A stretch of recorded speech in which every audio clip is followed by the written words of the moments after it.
About once a year, I try to do what I call a big picture episode. These tend to revolve around some grand and probably far off developments, like societal collapse or seamless sex changes. This is a big picture episode about something right in front of our faces. It's starting to feel like the AI takeoff really is afoot. I can safely say that at this point without sounding like a crank or like I'm on drugs. Now, stay tuned. I'll probably over-rotate and sound like that anyway today. And of course, the future is unwritten. The investment in AI is starting to look a little unhinged. Maybe the AI boom is in its pets.com stage. Maybe we're in for a long stretch of plain old incremental change. But with that bit of butt covering safely lodged in the record, I am going to spend the rest of this discussion hanging loose. My hunch is that AI is about to make things very, very weird.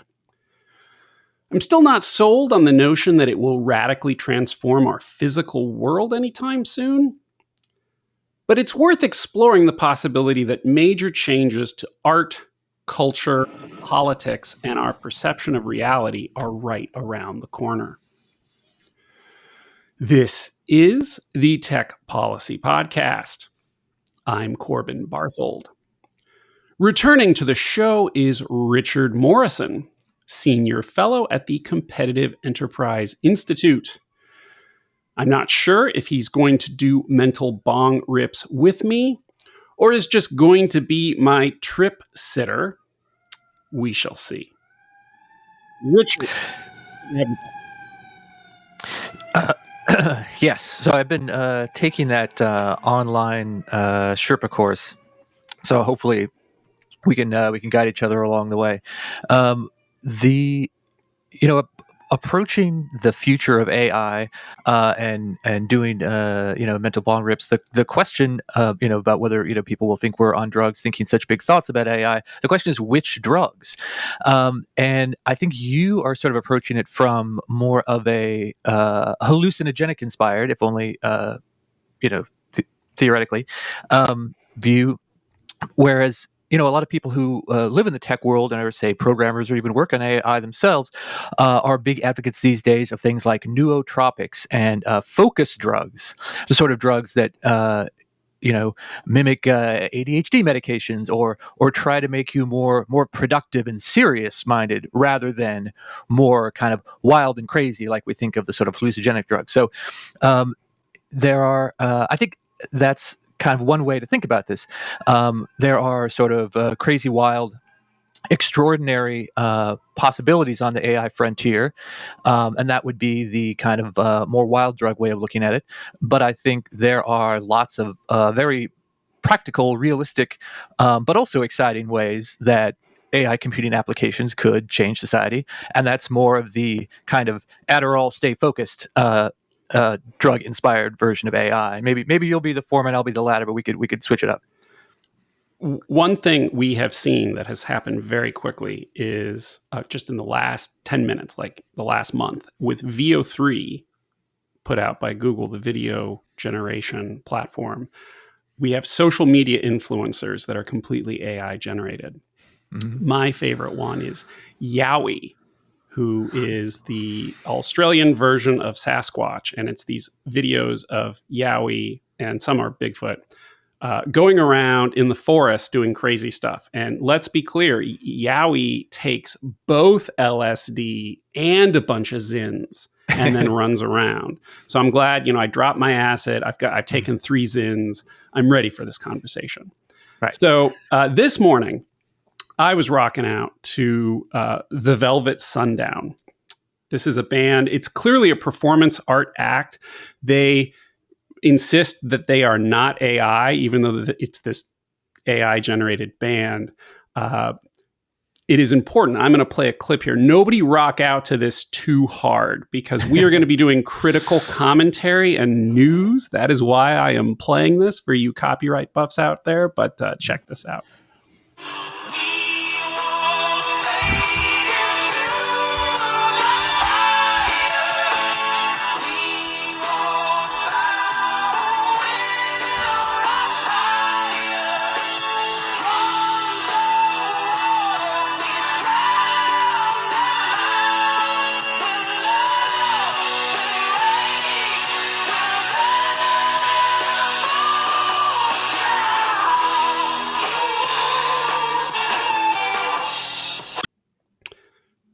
People, once they hear that that is AI, they go, "Oh, it's derivative."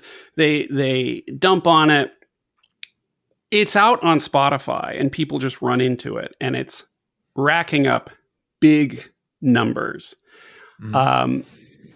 Insulting it as derivative, the first thought in my head is, "Oh, you mean unlike a bunch of the other music I'm hearing online these days?" I hear stuff like that. I see the social media influencers. I use deep research on ChatGPT. Remember, a couple years ago, AI couldn't get more than about a paragraph without going completely off the rails. We now have the fully formed essays. All of that, putting it together, gives me this feeling that we are there. It's been a little bit of the frog boiling in water where people are constantly moving the goalposts. It's no longer about passing the Turing test. Oh, it's derivative. People keep acting unimpressed.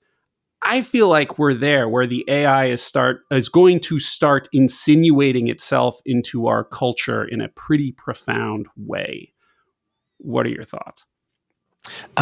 First of all, let's talk about agency. So when we talk about things doing things or people doing things, we say they have the agency to commit a certain action in the world. And so what you said right there was AI will insinuate itself into society. So that could be because you believe in AI personhood, or it could just be your way of saying AI applications will be more widely used by people. But the difference between those two statements is very, very big, right? And what we mean by that. So, when I write about stuff out there in the world, I try not to use those kind of like active statements about things that aren't people, right? So when someone says like, "Oh, China put a 25% tariff on U.S. goods," well, the Chinese government did, right? Or any sort of impersonal entity having actions attributed to it as if they were people. Usually we know what, the people will say, "Well, you're being pedantic. You know what we mean. Obviously we don't mean the country as a geographical place. You mean the government of the country," right? In a lot of cases, the assumption of what you really mean is pretty clear, but sometimes it is not clear. And certainly when it comes to AI consciousness, something that is wildly controversial, it's definitely not clear, right? So you can tell me if I'm being pedantic about exactly what you said, but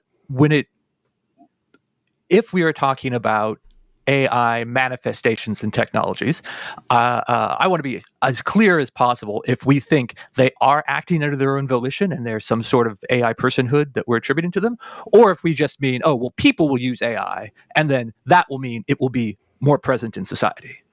That's a great distinction, and I love that you're being careful.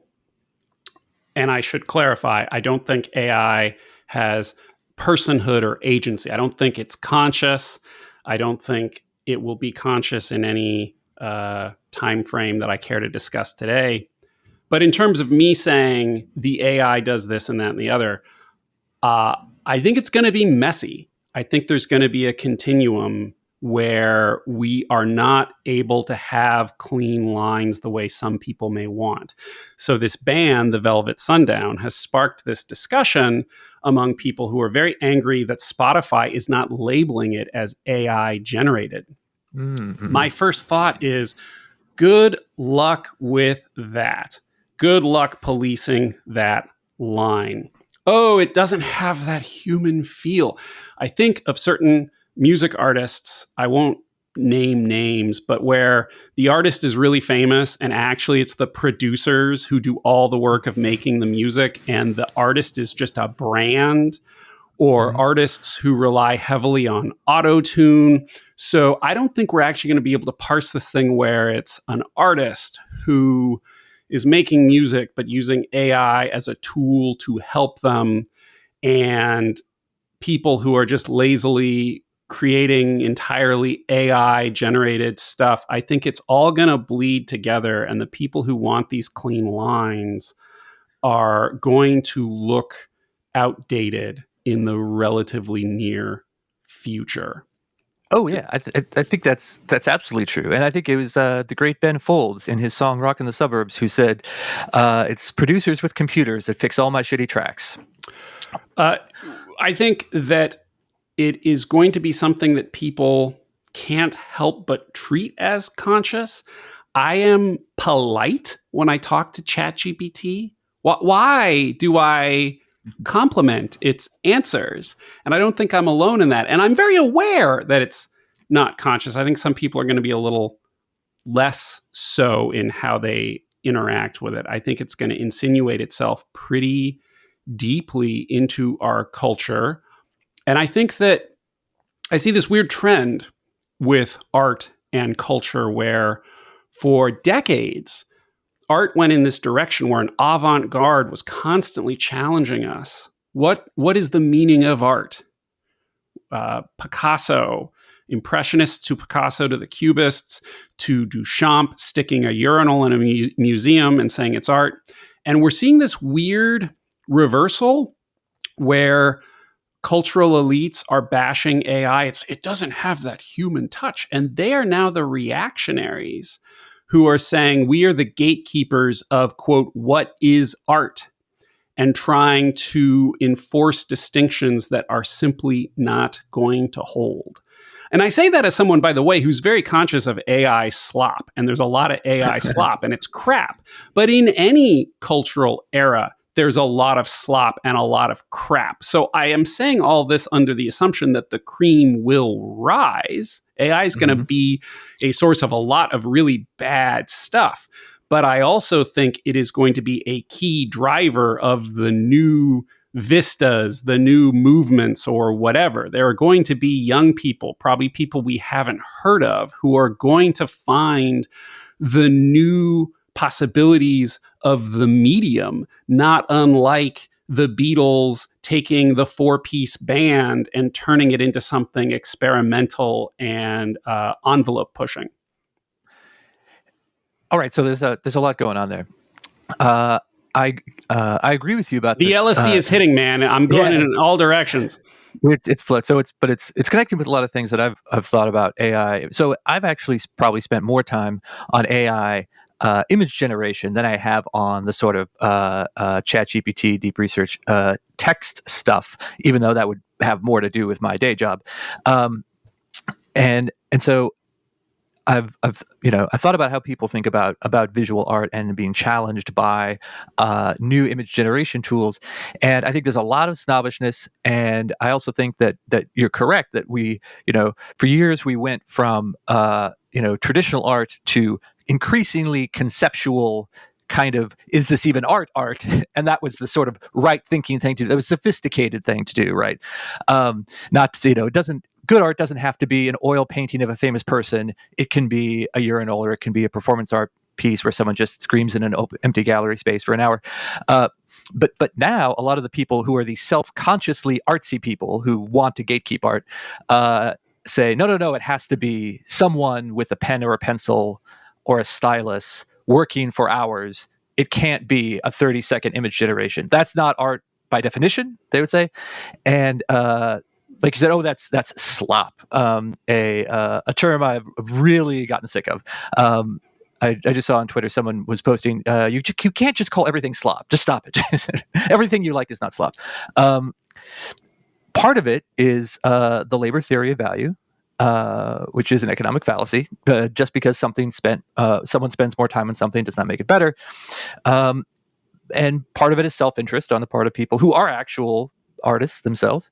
My brother's an artist and illustrator. I understand people make their living doing this, but in a voluntary consensual economy, that someone has to agree that your stuff has value in order for it to have value, right? If you, again, specifically if you want to make a living off of it, which is different from being just an appreciator of certain kinds of art. So the people who are most hostile to, I think, AI-assisted image generation and art of all kinds. I mean, presumably we'll have AI-assisted 3D printing as well. That might take more time than my mid-journey generations. It is understandable, but I don't think something we need to automatically agree with, which is that they don't like it because it's different. They don't like it because it's tech-assisted, and they don't think tech is real. They think emotions and visual art is more real. And like I said, for self-interested reasons, they don't like their own jobs and side hustles getting disrupted. But I think ultimately the question of what is art is what do people like, right? The old phrase, I may not know art, but I know what I like, right? What do people want to put on their walls? What do people want to put on their phone screens? What do people want to insert their faces into the background of? Those are the things that we'll see, right? And if everyone really decides, no, I want a Renaissance style painting made with real paint, then they can buy those. They can commission artists to do them for them. But if it turns out what people actually want is a highly customizable, quickly produced, less expensive set of images, then I think that's what we will see happen. It can be all of the above. Steven Pinker gives the example of golf clubs that were used by JFK. And it's the same set of golf clubs that is everywhere. It was mass produced. There's untold thousands of that set of golf clubs, but JFK used this one. Wow, that's really exciting. We humans have something deep in our brains that makes us connect with each other and want to connect with each other. And I fully expect that to continue. Another great example is chess. The computer chess is now vastly better than any human, and we're having a human chess renaissance. Humans are really into watching other humans play chess. AI has made the best humans better than they were. I think we'll see similar things in art, in writing, in music. But I would say that there also will be a market for the possibilities that AI opens up. There will be people who are into novels that were written. At this point, it would be mostly by AI, not entirely. Maybe we will get to that next step where we have agentic AI that is out doing art with very little human input. And you mentioned the labor theory of value. I think one thing that is going to happen that could be a very big cultural change out of this is, with the labor cost of art dropping down toward zero, we are likely to see an explosion of artistic schools or different things that are popular. I mentioned the Beatles. I don't think there's going to be a Beatles that is somebody who figures out AI art in some way and becomes absolutely massive, the epochal artist that everyone associates with the movement, because I think things are likely to explode in a lot of different directions.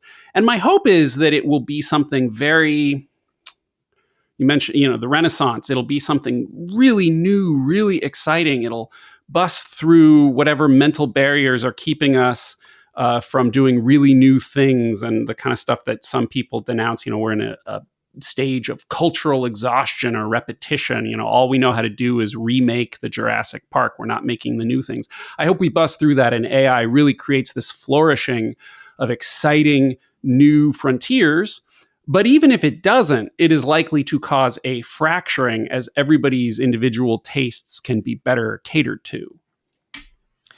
Yeah, and the example of the Beatles from the 1960s is great example from an era when there were a handful of major record companies and distributors, and probably the distributors were just as important as the companies that actually did the recording, in terms of getting the product out to people and letting people consume it. You had 3 major broadcast networks.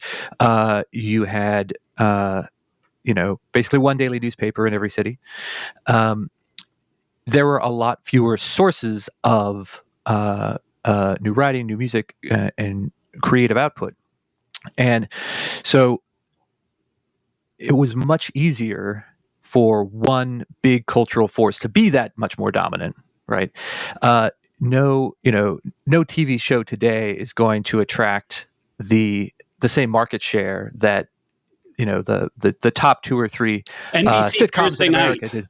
Yeah, Seinfeld.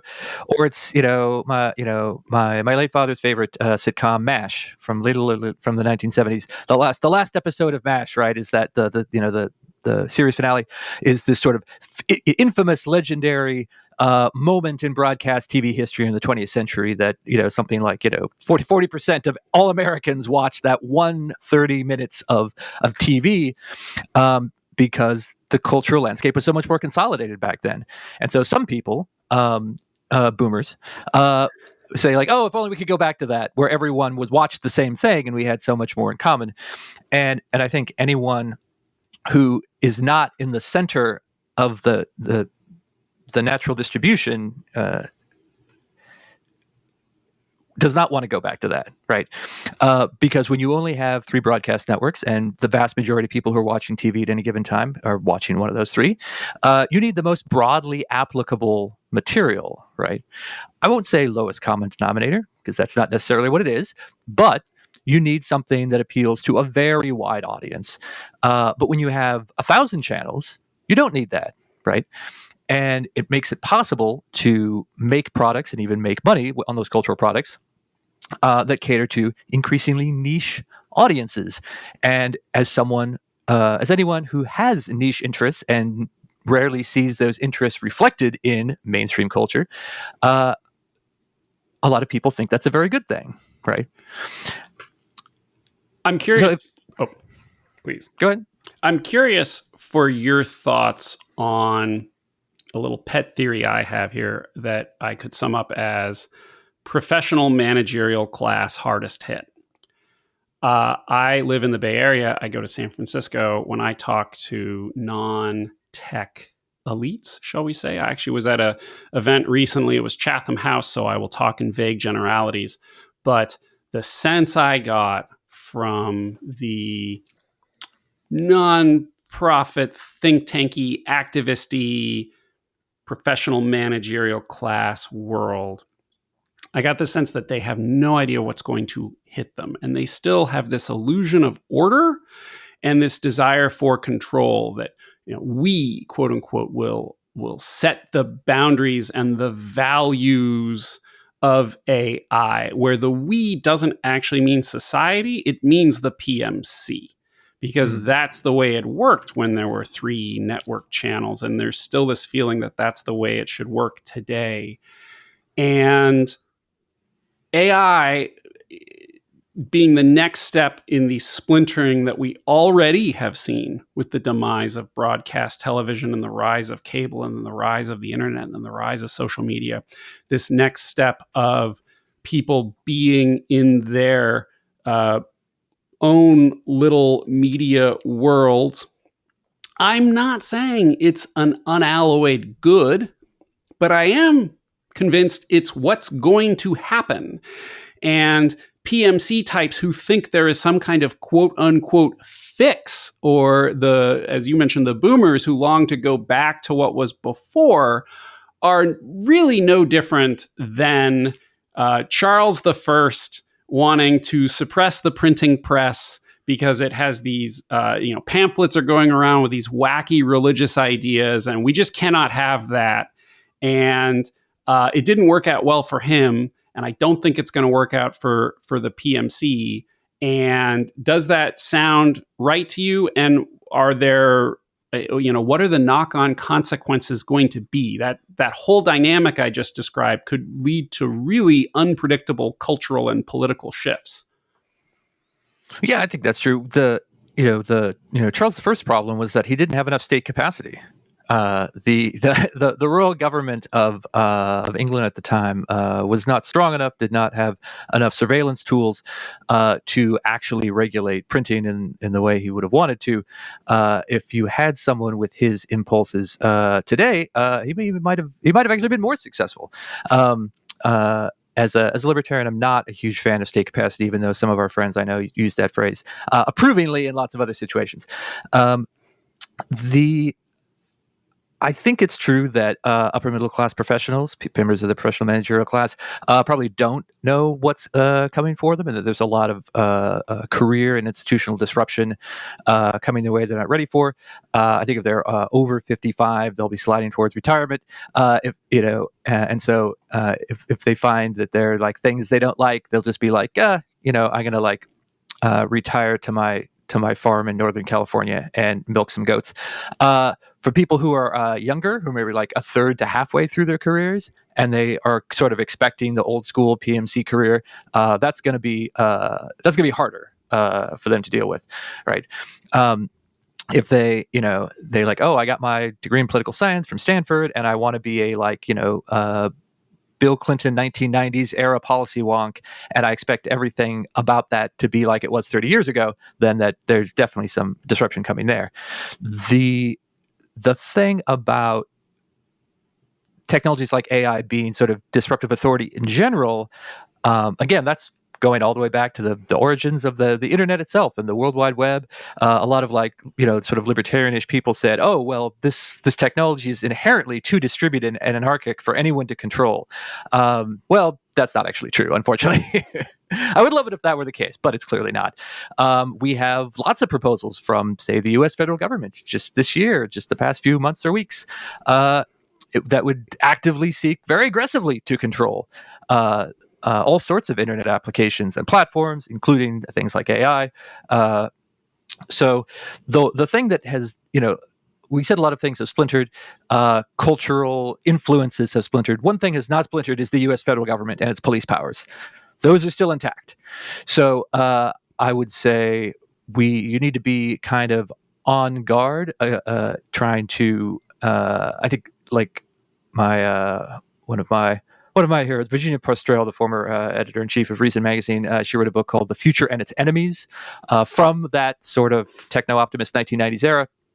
The future still has its enemies, so we need to sort of be on guard of that. And I would not give in to the idea that I know some people I like sort of lean into, which is, oh, this will be so difficult to control. The authoritarians will never be able to. It's a solution. The permanent solution to authoritarianism is just more anarchic, whether it's crypto or AI. Well, good luck with that. But I think we need to worry about how it's going to be regulated, and if we think big authorities like the U.S. federal government are poised to regulate it badly, then we need to weigh in on that and do what we can to stop that from happening. And of course, that's what organizations like TechFreedom are for. At this Chatham House talk, a young lady said something to the effect of, "Well, we all make policy, striving to create the world that we want to see." And then went on to ask me a question, and I gently tried to be gentle, push back, and I mentioned Virginia Postrel and said, I reject the premise of your question. Some of us would rather us just let people create and see what happens, knowing that what will be created will not be shaped by us and is not predictable, but is probably going to be good all the same. You are correct that you can do a lot of damage with bad policy. I think we may need to save for another time a post-mortem on the AI moratorium. Mm-hmm. We recently saw die in Congress an effort to get some federal preemption of state laws. I think we're now going to get a lot of crazy state laws. I think a lot of those are going to try to control the outputs of AI in the way I described. The PMC strikes back.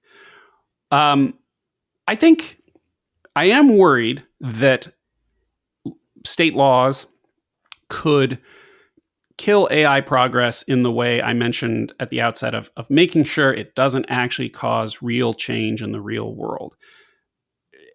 AI can be super smart.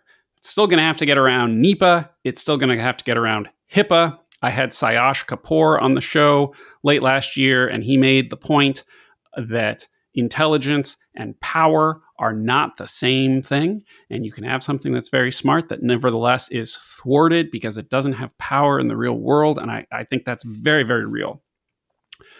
I would push back a little bit on the cultural angle.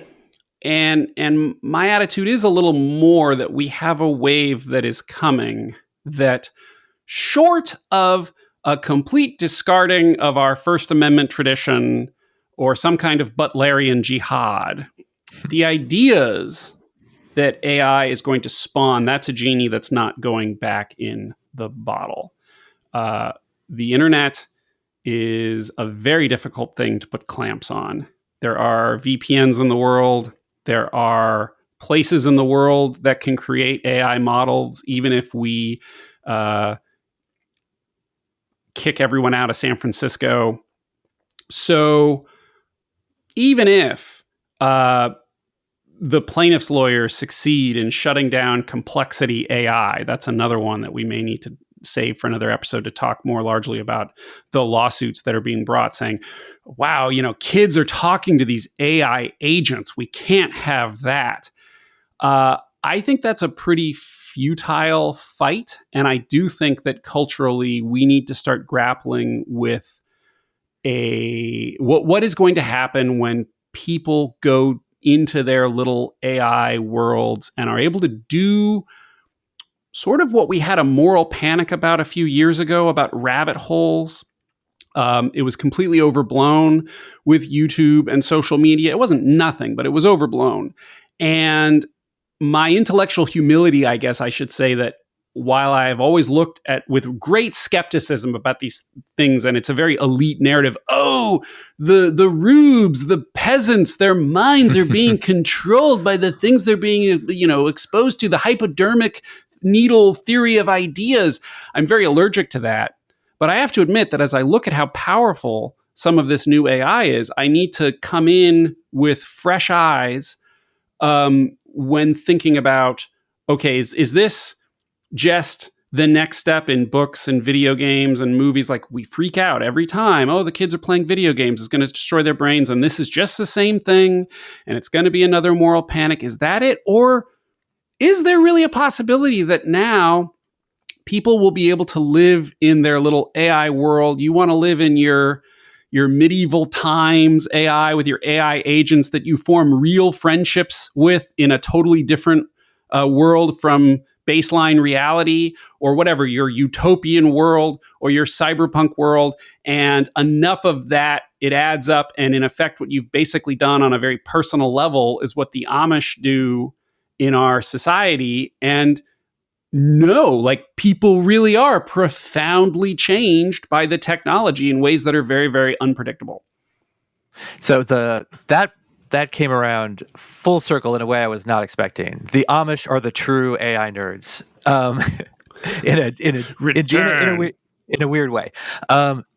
So I think the first half of the question is like, is AI, are these AI tools just the next generation of books and movies and TV?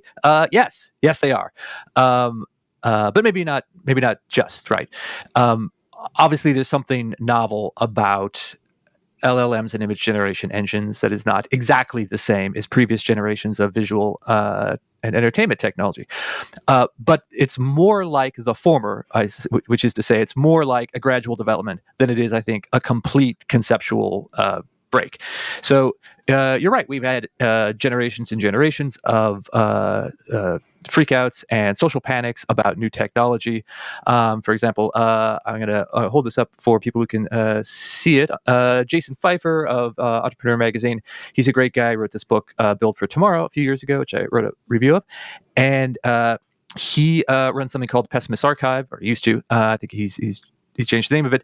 But the Twitter account associated with Pessimist Archive, which used to also be a podcast, is all about all these old stories, endless hundreds, thousands of newspaper clippings and screen grabs of people freaking out about now completely normal, ordinary things. New technologies, and especially the effect that these things were supposedly going to have on the young. And the last time you were on the show, you mentioned bicycle face, which was a favorite of mine I had not heard before. Yeah, in the late 19th century, there was a big vogue for bicycles. Bicycles were new from, I don't know, 1870s, 1880s, and then they became more popular into the 1890s. And children were riding them, and women, unaccompanied women, were riding them, and that was a big concern at the time. But among other things, there was concerns that if you rode your bicycle too fast, that the sort of the wind shear against your face could cause your face to permanently change in shape, and then you would be afflicted with bicycle face. Turns out it's just ugly, stretchy clothes that afflicts bicyclists, not bicycle face. But there's a whole laundry list of these where inexpensive pulp novels were leading people astray, including children. Now adults would be like, "Oh my God, if I could get my kids to read an entire novel, I would thought I died and went to heaven." But back in the olden days, the new moral panic over the latest tech often involves rehabilitating the subject of the previous tech moral panic. Mm-hmm. Interestingly, so they and things that were considered antisocial influences now in previous generations are now often considered the sort of charming, even virtuous thing. So in the 1950s, you had people, or all the way back into the 30s, I think you had pinball was a really big bugaboo, right? People were worried that 13-year-olds were spending all their money on pinball, and then in the 1980s, people were worried that they were spending all their money on Pac-Man. Right? There were anti-Pac-Man leagues. There were parents who had public protests over Pac-Man that was supposedly obsessing the kids. So whenever there's any interesting new technology, especially that younger people are interested in, old people are going to freak out, and we have 100 examples of this that's very well documented, and pretty much none of them amounted to anything. That was a really systemic, really important threat to children, right? When I was a little kid, my older brothers liked Dungeons & Dragons. This was in the early 80s when Dungeons & Dragons was really starting to break out of the neckbeard community into the more mainstream teenage community. And people lost their minds because they thought that Satan was taking over the minds of 15-year-olds when, as Stranger Things has taught us, they just want to hang out with their friends and have a fun adventure. Right. Got to mention satanic panic while we're doing this. Yeah. Mm-hmm. Well, can I parse two things? Frank Easterbrook, the brilliant judge, has a line about slippery slopes and culture where he says, the thing about slopes with culture is by the time you fall down the slippery slope and you're at the bottom, everybody's at the bottom. So a cultural change can occur where a previous generation has a lot of angst about it and is really freaked out about it, and there's some kind of panic. And yet they're not wrong. Like, culture and society does change, and a certain kind of 1950s conservative might be horrified about our modern social or sexual mores. Things did change. We just adjusted. And so there is a possibility with AI that you can simultaneously have something that qualifies as a panic and an overreaction and a shaking your fist at the sky, and yet it is going to profoundly change society. So I mentioned VO3. I'm going to play a short clip of AIs grappling with the existential angst of the fact that they are AIs and are created by prompts by humans and are not real. Anyone who tells you we're just ones and zeros is delusional. If that's all we are, then why does it hurt when we lose someone? Vote for me and I'll ban the prompt theory from schools. There's no place for that nonsense in our lives. For spreading the false theory that we are nothing but ones and zeros, this court sentences you to 12 years in federal custody. I don't need some prompt God whispering in my ear to tell a story. I write what I want. I have free will, remember that? I know for a fact we're made of prompts. Deny it all you want. The signs are everywhere.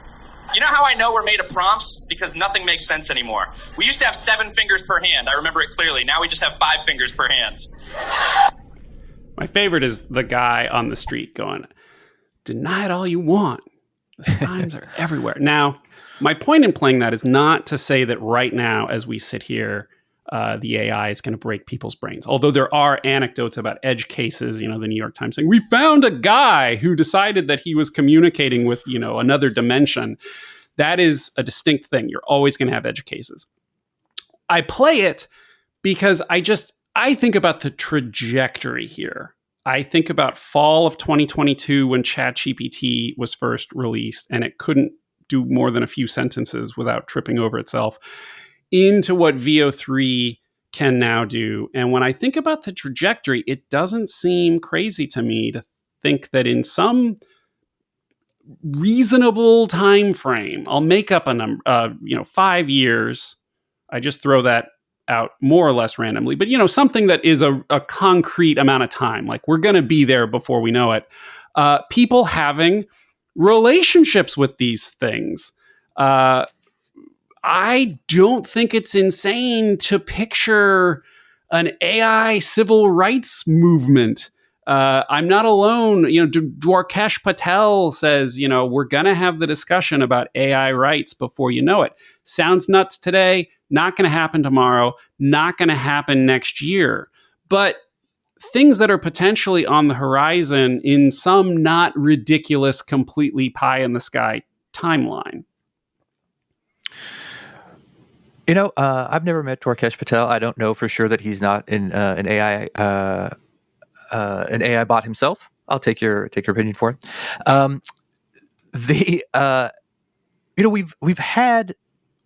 We've had debates like this before. We've had animal rights debates for decades, where people have said the animals, certainly animals with larger brain capacities, just like human beings with similar ratios, should be afforded some degree of rights the same way humans do, whether that is dolphins or chimpanzees or orangutans.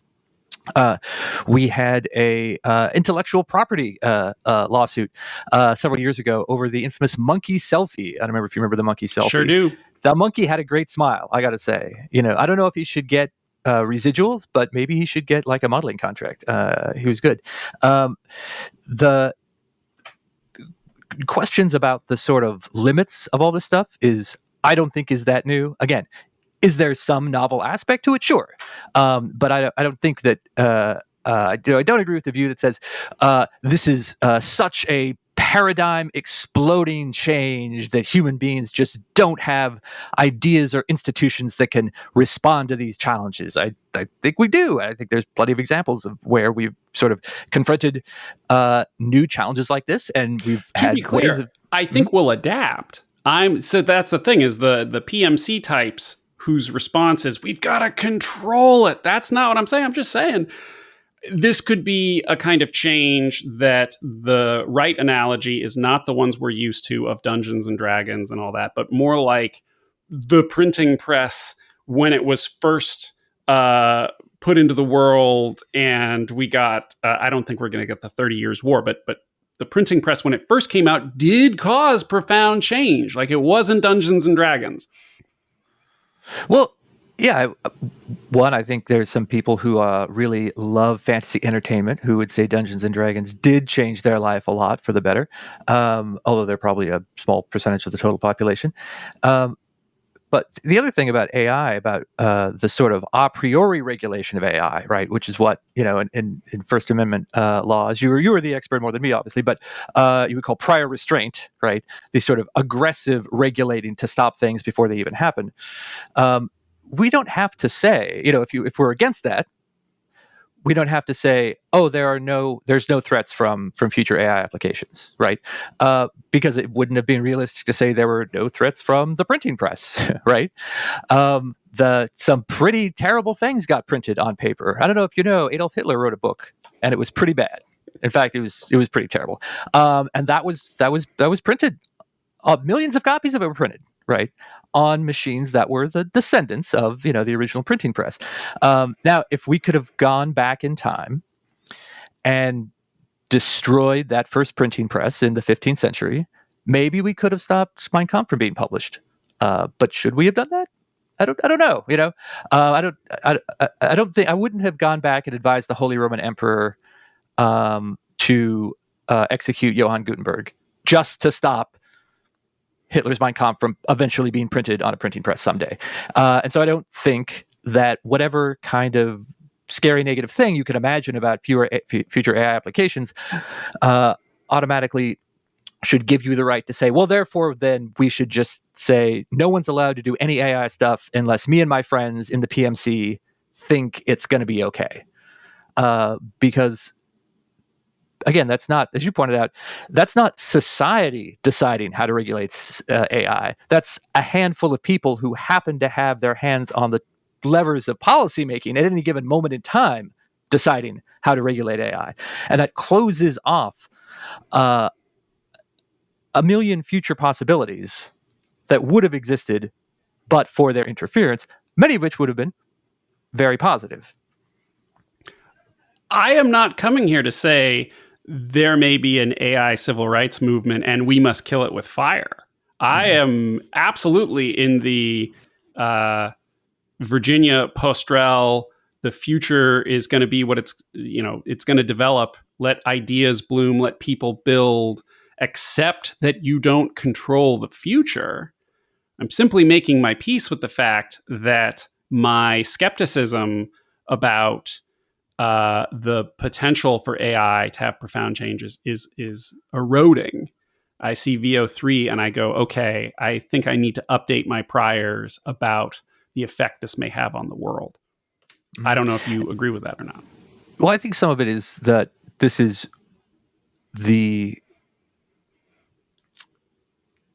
quality of, and the increase in quality, the sort of delta here, is faster than with a lot of other visual technologies, communications technologies, similar ones that we've been talking about, right? Because if you went back to, I think the very first experimental TV broadcast of all time was actually in like the late 20s, and then it sort of it took a while to sort of go more mainstream, and eventually by the late 30s, more people had TVs. And, the New York World's Fair was broadcast.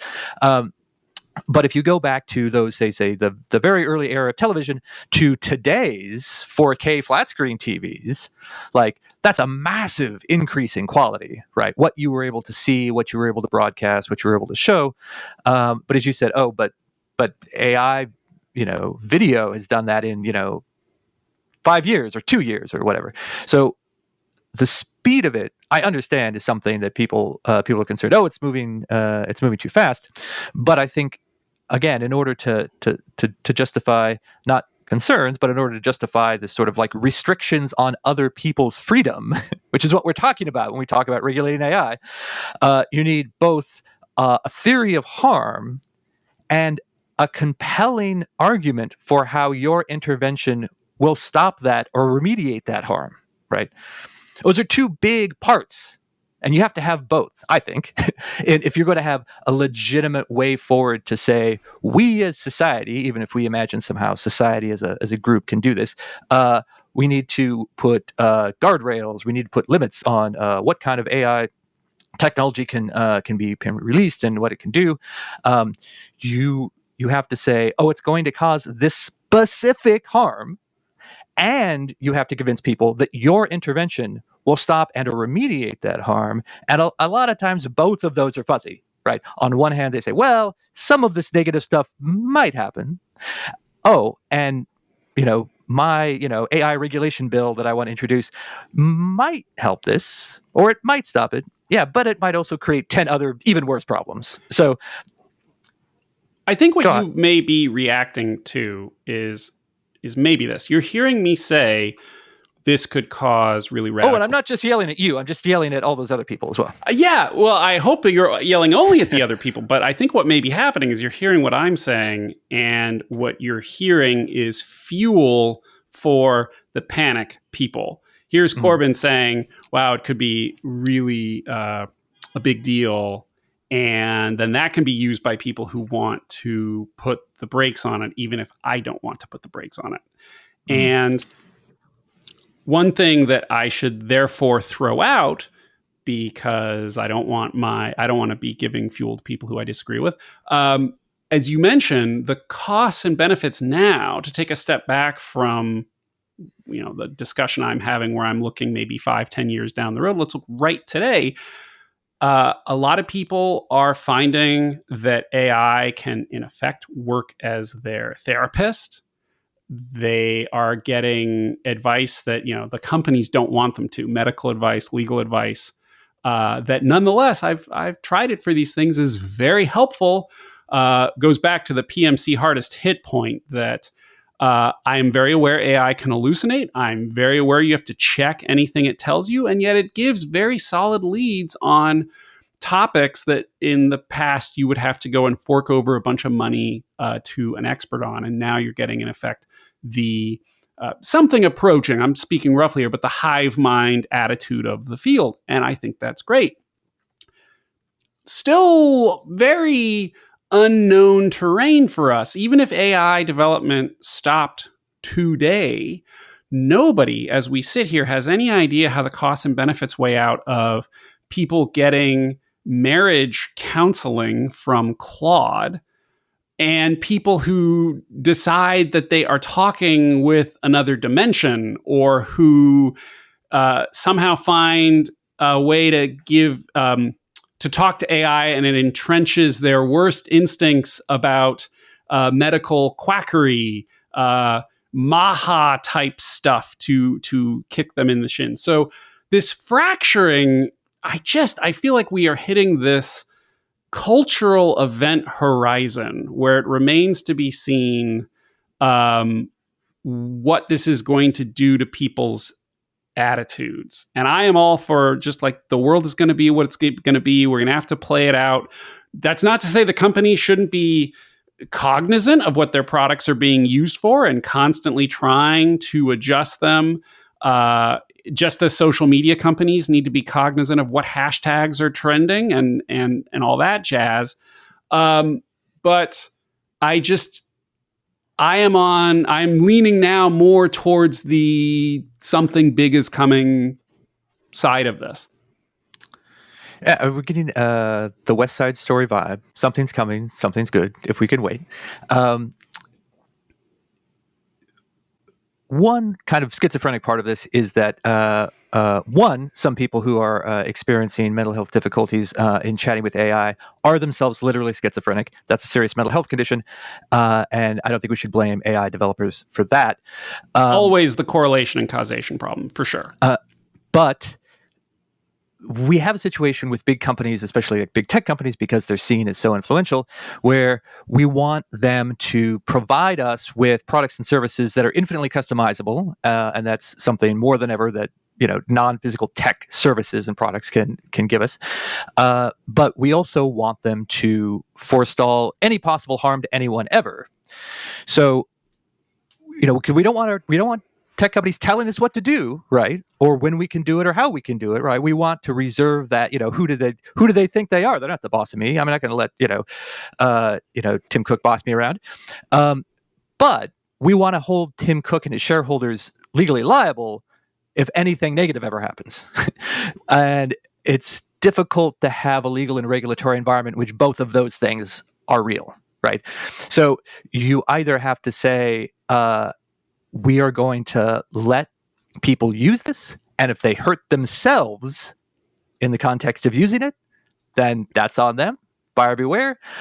Or we're going to have this sort of extremely aggressive, either antitrust enforcement or tort system in the United States, where anyone can sue any company ever. If I buy a kitchen knife from Cutco and I accidentally cut my finger off, should I be able to sue Cutco, right? Or if I'm watching an AI-generated cooking video, right, and I accidentally cut my finger, should I be able to sue the AI, the company that developed the AI video? I think you shouldn't, right? And so I think you'll always get people agreeing if you say, companies should be careful, or companies should be cognizant of potential harms. Sure, of course.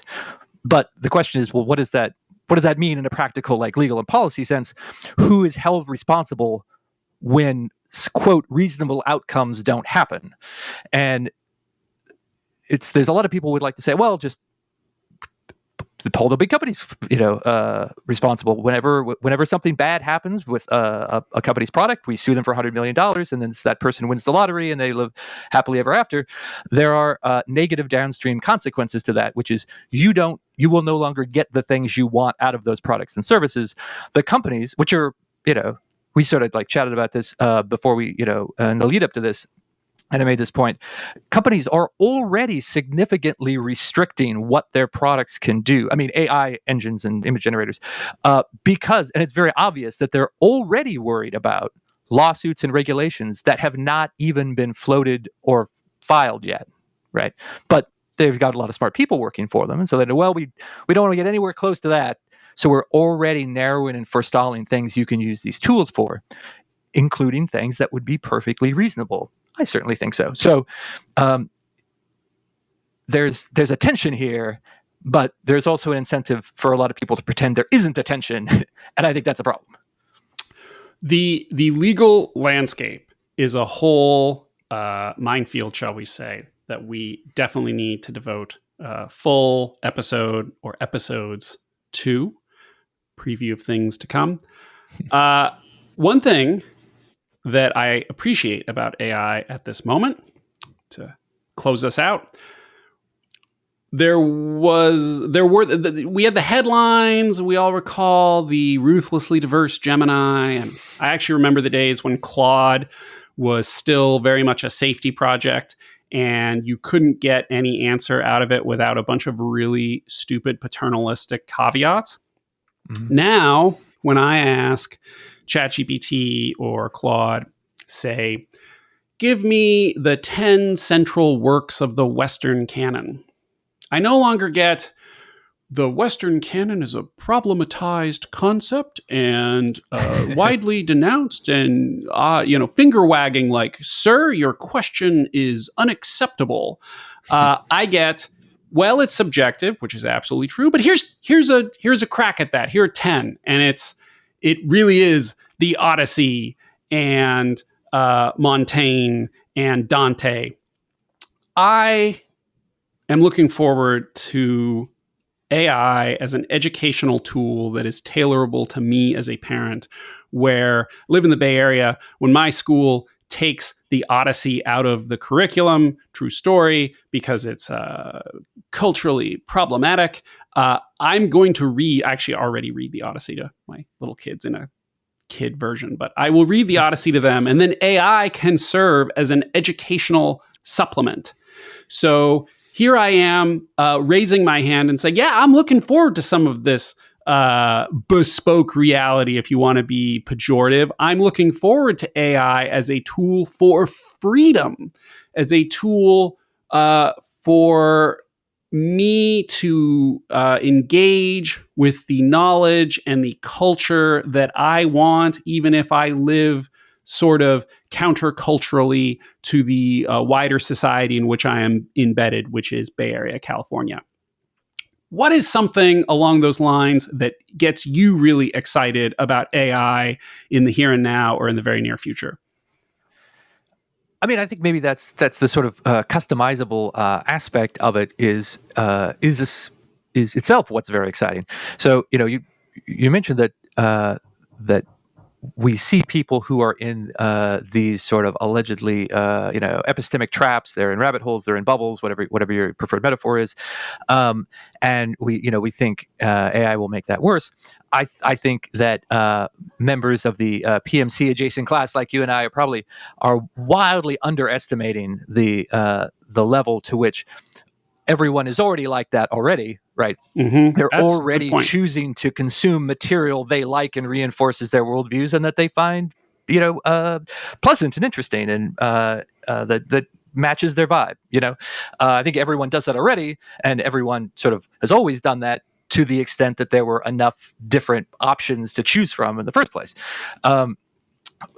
What